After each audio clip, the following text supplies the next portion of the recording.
Hi, welcome, Steve Damasco, Grandmaster, Steve Damasco, Shaolin Studios.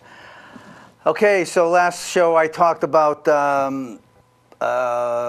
college violence and rape victims. Again, this is a show, as most shows are, not to be viewed by children. So the children in the room, I ask you please not to let them hear this show. These are the shows that I talk about are strictly for parents and the grandparents, so that they can inform their children of proper age, of course. Today I'm going to talk about something again that all of these shows that I talk about usually has something to do with something that really affects me and things that I work with, either with with adults in our studios or our instructors, or something that personally affects me. Actually, it all personally affects me. But today we're going to talk about domestic violence.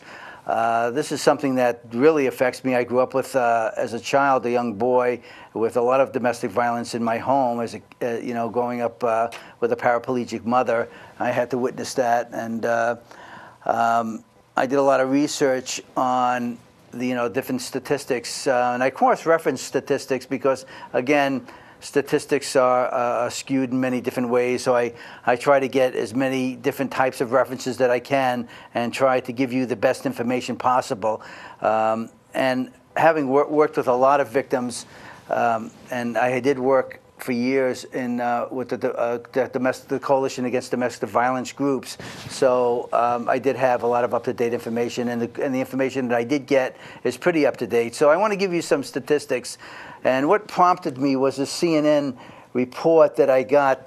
Yardley, this young girl, Love, I'm talking Yardley Love, and this is recent, was a lacrosse player for University of Virginia, and a beautiful young girl at the University of Virginia. And this was recent, that was a domestic violence case where her boyfriend killed her of a jealousy thing, and her mother started a, people will do things the best they can after a phenomenal, a traumatic loss like that.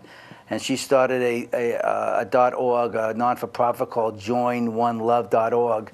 I'm going to say that again towards the end of the show. It's called joinonelove.org. I would look that up because she created an app to help domestic violence issues, or prevent. It's actually a preventive app. So I would get that if you have young girls in high school, middle school, high school, and college. You should absolutely get this app. So it's called joinonelove.org. So I would look that up and get that app for your girls. And it's the mother of Yardley Love, the lacrosse player that was murdered by her boyfriend. So I'm going to give you some stats about this. Again, I talked about, I used a pretty powerful scenario in my last show, talking about, the California shooting, that they, in San Bernardino, where you got all those people that were shot, and millions of people, go out after a shooting like that and buy millions of guns that they don't even really know how to use, and then bring them to their homes. But yet I'm going to read these stats to you, and we don't prepare for anything like this. It's outrageous to me when you really think about this. When I give you these stats, and we have daughters. Now, this domestic issues, I watched my mother be beaten by my father when I was a little boy, and there wasn't much my mother could do in terms of self-defense. She had wooden legs, so it was pretty simple. I've taught, I've trained people, with special need, physically disadvantaged. I guess that's how, we say handicapped, but I guess the politically correct word is, the words are, physically disadvantaged people. My mother would never consider herself handicapped anyway, so, but my mother, it was easy to knock my mother over with wooden legs, so it would have been very difficult for her to defend herself. But you have daughters that are physically able to do that, and I look at these statistics, you know, and as a little boy, I wouldn't have known these statistics. Even as a young boy or a young man, I wasn't looking at these statistics. I was just concerned about the things that were happening to my mother and myself as a young person.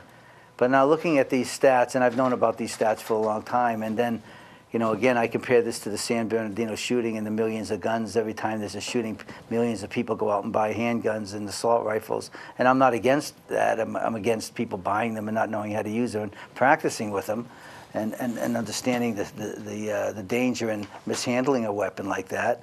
But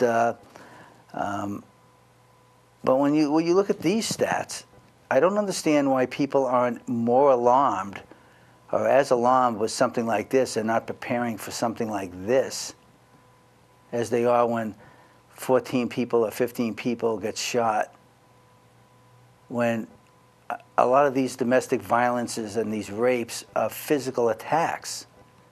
Because I also see on YouTube all the time of women that have gotten physically attacked and they beat the hell out of their opponent, the attacker. I mean, wouldn't you want that? Wouldn't you want that for your daughter? Let me read some of these stats for you. Okay, every 9 seconds, okay, a woman is assaulted in this country or beaten. Every 9 seconds as we speak. 20 people per minute are physically, okay, abused by a intimate partner. Every 20 people every minute. Now every 9 seconds there is an assault. A woman is assaulted and beaten, but every minute 20 of those people are physically assaulted by an intimate partner. Okay, in 1 year, that's 10 million women.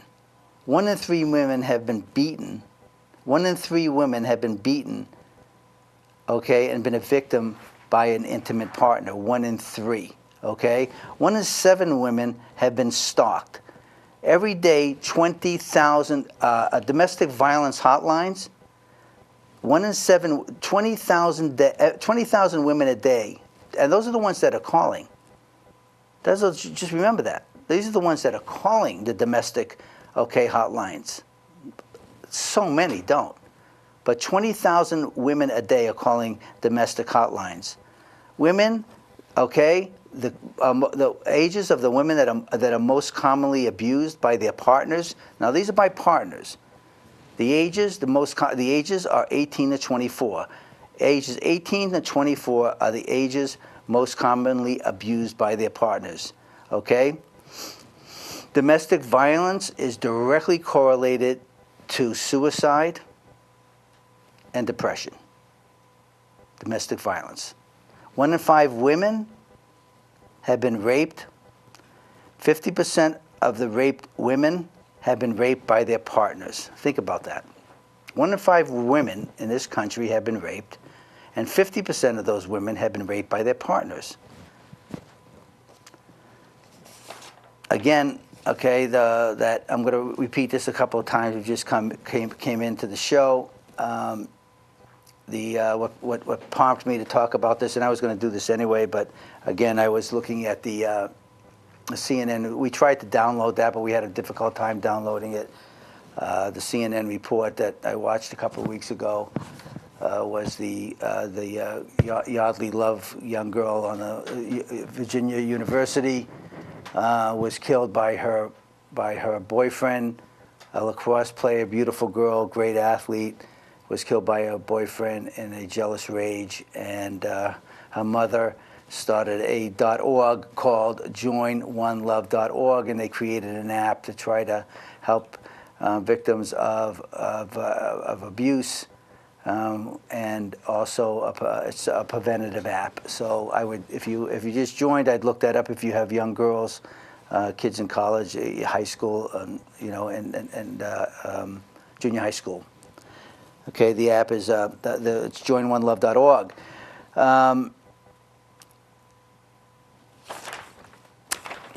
some more stats again is 19.3 million women in the United States have been stalked. 19.3 million women in the United States have been stalked.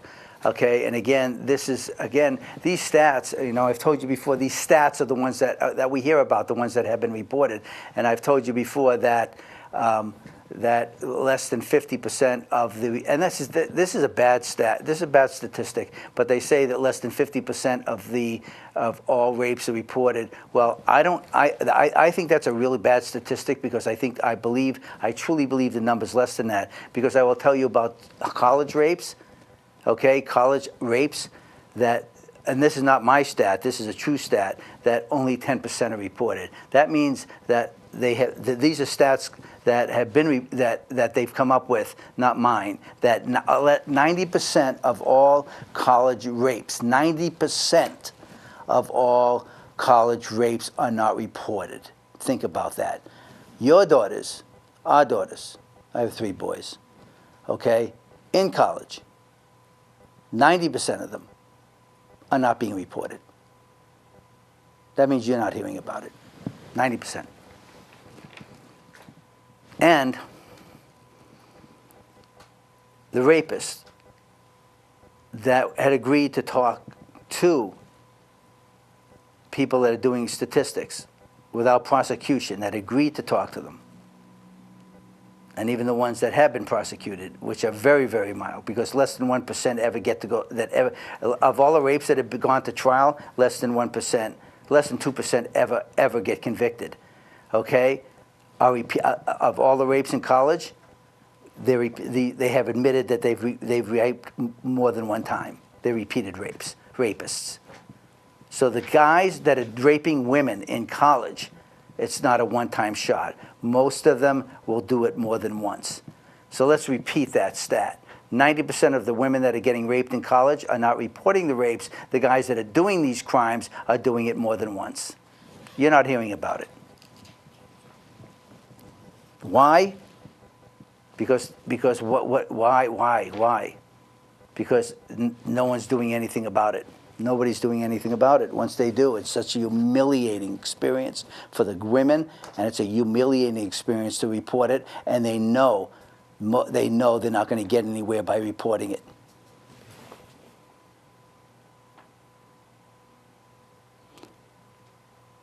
I don't even want to give you the statistics on how many of them don't survive it in terms of death. The cost of an intimate partner violence, okay, this is really incredible.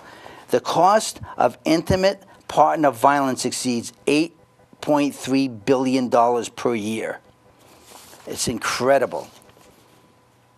Rape is the most underreported crime.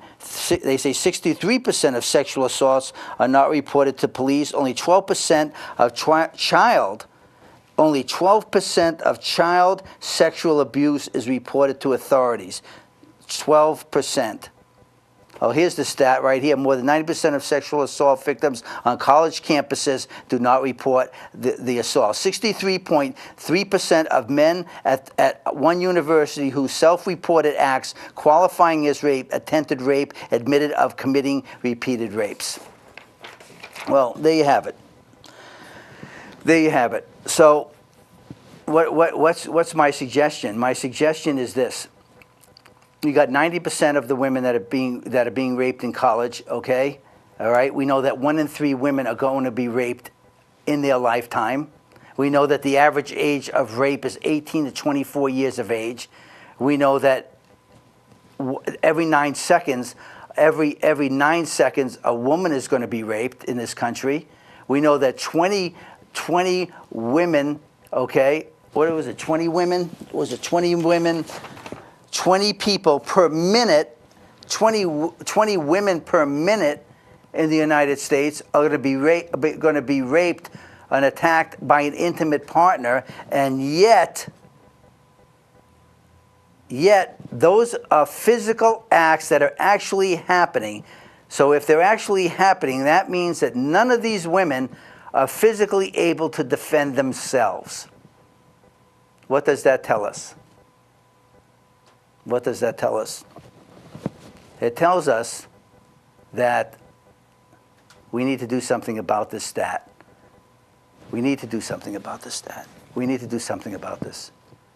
We need to do something about this as parents. Again, I can't tell you over the 45 years that I've been teaching martial arts how many times parents have come to me, come to my instructors, and said, can you teach, my daughter's going off to college, can you teach, give them a self-defense course? I will say this again and again and again. And you know what? Please do not think that I'm doing this to create business for my schools. I have 14 schools. There are 50 states in this country, okay? There are millions, I don't know how many cities. So obviously I cannot service the entire country. So, and these stats are for the entire United States. So obviously I'm not trying to drum up business just for my 14 studios, okay? You need to be able to get these kids, your daughters, into a strong self-defense martial arts studio for a long period of time, so they do not become a statistic, please, okay? And not all martial arts schools are created equal. You know how to get a hold of me. It's Steve Damasco at AOL.com. Okay, I've been doing this for 45 years. If I don't have a school in your area, you can email me. Okay, I know a lot of martial art masters or who they've studied from. I'll do the research for you if you don't know which school to go to, and I'll try to recommend a good school for you to bring your daughters to. It is beyond me that you would not do that with statistics like that. You're sending your kids off to school. You're sending your kids off to high school. We're sending our daughters off to college, and we're sending them, okay, without a self-defense. Without self-defense, with these kind of statistics. We need to do that. If this is a grandparent listening to this, talk to your sons, talk to your daughters. Okay? I'm going to do some martial arts. Okay? I'm not going to do martial arts based on, you know, self-defense, the regular self-defense today. I'm going to get a little bit more technical today because I haven't done that in a little while, okay? Jeff, you want to come up?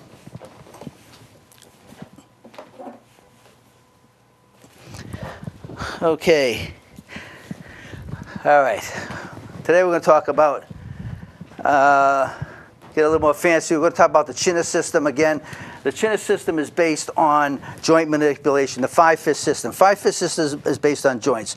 We block, we block, we block, we hit, we take the opponent down, okay? So the joints are, the closest joints are the wrist, the elbow, the shoulder, the neck, okay, the back of the spine and the neck, okay? So in a regular situation, if I was going to be in a situation, I'm going to block, okay? Then I'm going to hit, all right? I'm going to hit again, and the next thing we'll do is I'm going to do this. You see what I just did? I'm going to do this. I'm going to take them down, and I'm going to hit them, okay? So what I did with this is I was going to do, I blocked, right? Block, bang, hit, bang, and I'm going to take them down. I'm going to take Jeff down. See, in our system, here, Jeff, get up.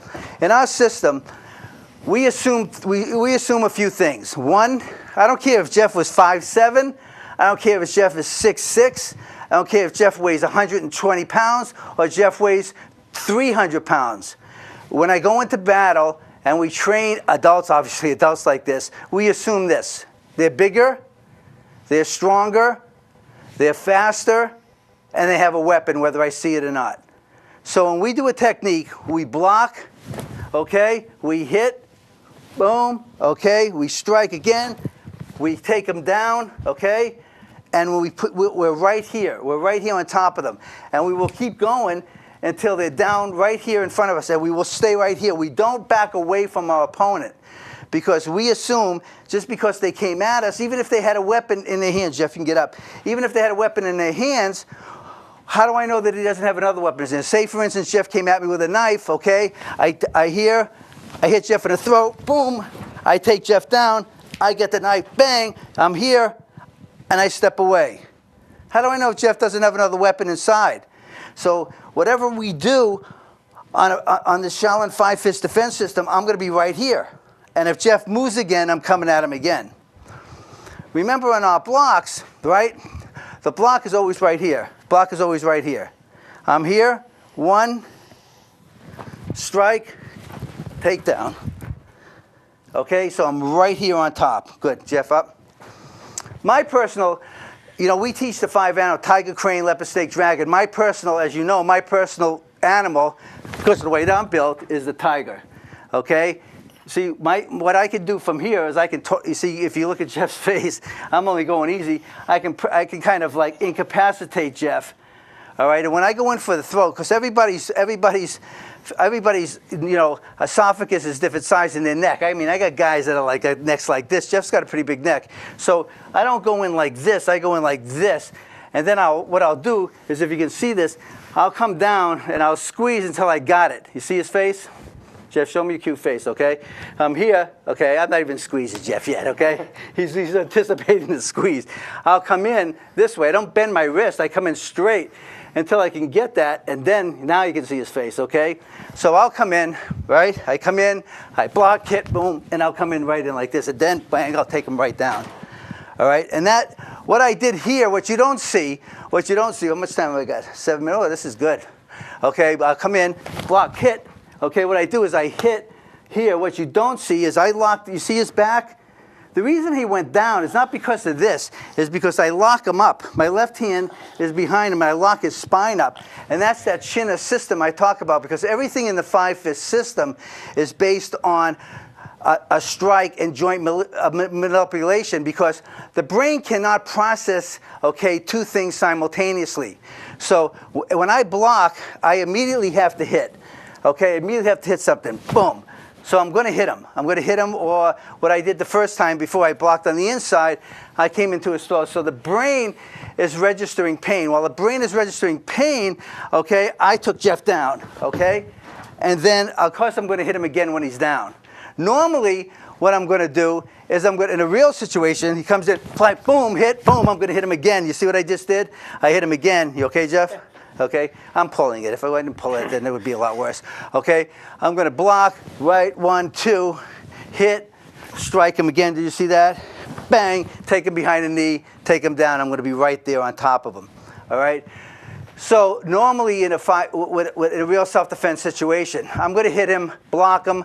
I'm going to wind up hitting him at least twice, maybe 3 times before I take him down to the ground. The ultimate is, this is what I call how much time I got? 5 minutes. Ooh, look at this. I got a lot of time today, Rick. Okay? I'm blocking. This is what I call a danger zone. Ultimately, where I want to be is I'm here. I would come here to the throat and then come around to the back. The best place to be is here. Okay? This place here is what we call a danger zone, because you see that hand? Okay, he's got 2 hands. But normally what I'm going to do is I'm going to hit him 2 or 3 times really quickly before he can get that other shot off. So now the other thing is, like, somebody's coming in for the grab. Okay? Here, this is a great technique, because what happens is that people love to come in and grab you. So you're here, okay? This is great, because what happens here, now look at where my hands are. Now this is a really difficult place to be to try to strike. So in a situation like this, I'm going to grab him like this, okay? Now the ears are a really nice tool, because now you got to remember, this depends on the scenario here, okay? Jeff's a big guy, so I got to do something that's really going to get his attention, all right? Because I could do this and come with the knee into the solar plexus. But remember this: I grew up in the streets. Plus, I fought in the ring on a competitive level. I've had my ribs fractured. I've fractured other ribs, and we still fight. Now, I could, they'll show you self-defense techniques like this, and I can come into this, and I can I could jab my body right into his with my knee. But let me tell you something. If your adrenaline is up, okay, there's a good chance that that's not going to affect him to any major degree. I could even kick him in the groin. I've gotten kicked in the groin and still come at my opponent. So I'm here, okay, and I only had time to do this. What am I going to do from here? I could kick him. I could knee him, okay? Boom, I'm going to go to the ears, try to puncture the eardrums a little bit. But if this is a real threat, this is only, this is not for kids. This is made of cartilage, you see?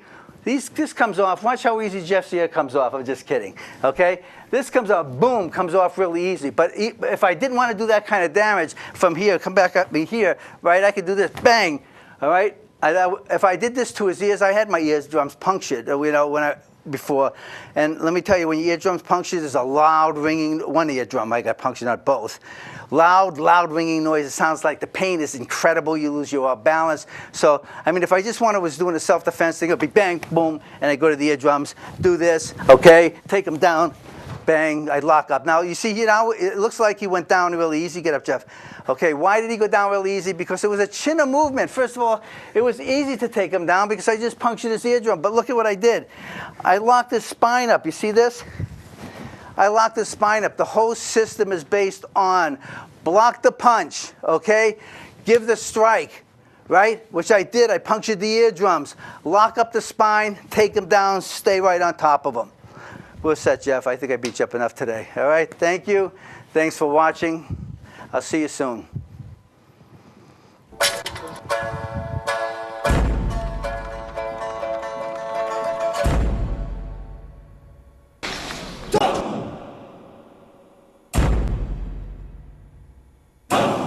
Hey!